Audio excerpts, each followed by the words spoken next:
السلام عليكم ورحمة الله وبركاته.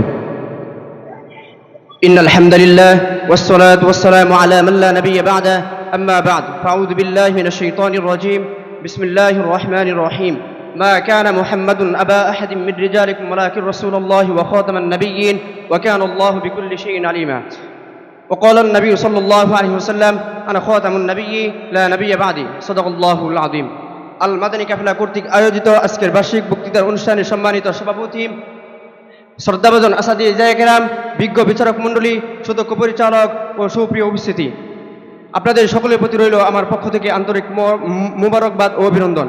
প্রিয় উপস্থিতি, আপনারা সকলেই অবগত রয়েছেন যে আজকের এই মহতী অনুষ্ঠানের আলোচ্য বিষয় হচ্ছে কাদিয়ানী মতবাদ ও খতমে নবুয়ত।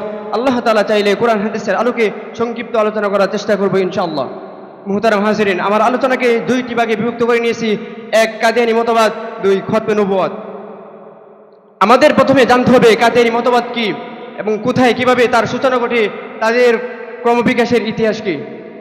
মিথ্যা নবুয়তের দাবিদার ভণ্ড ও প্রতারক মির্জা গোলাম আহমদ কাদিয়ানীর মতবাদকে বোঝানো হয়। এর জ্বলন্ত প্রমাণ হলো মিথ্যা নবী আগমনের যেই ভবিষ্যৎবাণী নবী মুহাম্মদুর রাসূলুল্লাহ সাল্লাল্লাহু আলাইহি ওয়াসাল্লাম বলেছেন, তা আজ অক্ষরে অক্ষরে প্রতিফলিত হচ্ছে, ভবিষ্যতে আরও হবে। মিথ্যা নবুয়তের দাবিদারদের খাতায় অনেকেই নাম লিখিয়েছে। তাদের মধ্যে থেকে অন্যত নিকৃষ্ট ও ঘৃণিত ব্যক্তি হচ্ছে মির্জা গোলাম আহমদ কাদিয়ানী। মির্জা গোলাম আহমদ কাদিয়ানী 1940 সালে তৎকালীন ভারতের বর্তমান পাকিস্তানের পূর্ব পাঞ্জাব প্রদেশের গুরুদাসপুর নামক অন্তর্গত জেলার কাদিয়ানী নামক স্থানে জন্মগ্রহণ করেন। তার জন্মভূমি কাদিয়ানীর দিকে লক্ষ্য করে তাকে কাদিয়ানী বলা হয়। এই ধর্মমতের গোড়াপত্তনের পর থেকে যে মির্জা গোলাম আহমদ কাদিয়ানী ও তার অনুসারীরা তার এই ভ্রান্ত ধর্মের প্রচার প্রচারণা করতে থাকে। এর মাধ্যমে অনেক সরলপার মুসলমানদের বিভ্রান্ত করে থাকে। শুধু তাই নয়, ইংরেজরা তাদেরকে অর্থনৈতিক এবং বুদ্ধিভিত্তিক সকল ধরনের সহযোগিতা করতে থাকে। ইংরেজদের ছাত্র সহায় একটি বিরাট জনগোষ্ঠী গড়ে ওঠে। এর মাধ্যমে তারা সারা বাংলাদেশে এই মতবাদকে ছড়িয়ে দেয়। এভাবেই তাদের ক্রমবিকাশ ঘটে।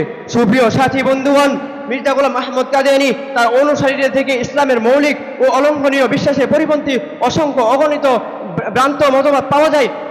তার মধ্য থেকে আমি কয়েকটি ভ্রান্ত ধর্ম আমি আপনাদের সামনে তুলে ধরছি। সে কখনো কখনো নিজেকে মাহদী দাবি করে, কখনো কখনো ঈসা দাবি করে, কখনো কখনো সে নিজেকে মুজাদ্দিদ দাবি করে, এবং কি সে মিথ্যা বলে যে আমার উপর কেউ যদি ঈমান না আনে সে কাফির হিসেবে গণিত হবে এবং তার ঠিকানা হবে জাহান্নাম। নাউজুবিল্লাহ।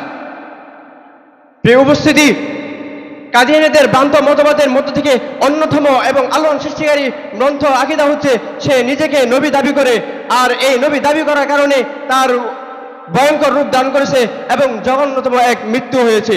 প্রিয় উপস্থিতি, আমার আলোচনার দ্বিতীয় ভাগ হচ্ছে খতমে নবুয়ত। আসুন আমরা এখন খতমে নবুয়ত সম্পর্কে জানি। খতমে নবুয়ত সম্পর্কে আল্লাহ তাআলা যুগে যুগে নবী রাসূলদের প্রেরণ করেছেন দুনিয়াতে।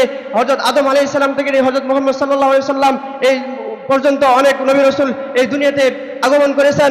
এমন কোনো ভূখণ্ড নেই, এমন কোনো জাতি নেই যেখানে আল্লাহ তাআলার বার্তাবাহক আবির্ভূত হননি। পবিত্র কোরআনের মধ্যে আল্লাহ তাআলা ইরশাদ করেছেন, ওয়া ইম মিন উম্মাতিন ইল্লা খালা ফিহা নাদির। এভাবেই নবী রাসূলদের পরিসমাপ্তি ঘটে। প্রিয় উপস্থিতি, হযরত মুহাম্মদ সাল্লাল্লাহু আলাইহি ওয়াসাল্লাম বরকতময় নবীদের কাফেলার সর্বশেষ নবী। তারপরে আর নবী রাসূল আগমন করবে না এই পৃথিবীতে। পবিত্র কোরআনে আমরা তাকালে দেখতে পাই আল্লাহ তাআলা সূরা আহজাবের 40 নং আয়াতের মধ্যে ইরশাদ করেছেন, মা কানা মুহাম্মাদুন আবা আহাদিম মিন রিজালিকুম ওয়ালাকিন রাসূলুল্লাহ খাতামুন নাবিয়্যিন। মুহাম্মদ তোমাদের কারো পিতা নন, তিনি হচ্ছেন আল্লাহর রাসূল এবং সর্বশেষ নবী। হাদিসের পৃষ্ঠা উল্টালে আমরা দেখতে পাই আল্লাহর নবী হাদিসের মধ্যে ইরশাদ করেছেন, আনা খাতামুন নাবিয়্যি লা নাবিয়্যা বাদি। আমি হলাম সর্বশেষ নবী, আমার পরে আর কোনো নবী আসবে না। আবার এক হাদিসে আল্লাহর নবী সাল্লাল্লাহু আলাইহি ওয়াসাল্লাম ইরশাদ করেছেন, ফাআলান নিবলাতু ওয়া আনা খাতামুন নাবিয়্যিন। আমি হলাম সেই শূন্যস্থানকারী ঈদ, আমি হলাম সর্বশেষ নবী। মুহতারাম হাজিরিন, কোরআন এবং হাদিসের দ্ব্যর্থহীন ভাষ্য মতে আমরা বুঝতে পারলাম যে হযরত মুহাম্মদ সাল্লাল্লাহু আলাইহি ওয়াসাল্লাম হচ্ছেন সর্বশেষ নবী। তারপরে আর নবী দুনিয়াতে আগমন ঘটবে না। এখন যদি কেউ নিজেকে নবী দাবি করে সে হবে মিথ্যা এবং ভণ্ড নবী। সেই হিসেবে আমরা বলতে পারি মির্জা গোলাম আহমদ কাদিয়ানী ভণ্ড নবী এবং কাফের। এই বলে আমার বক্তব্য শেষ করছি। ওমা আলাইনা ইল্লাল বালাগ।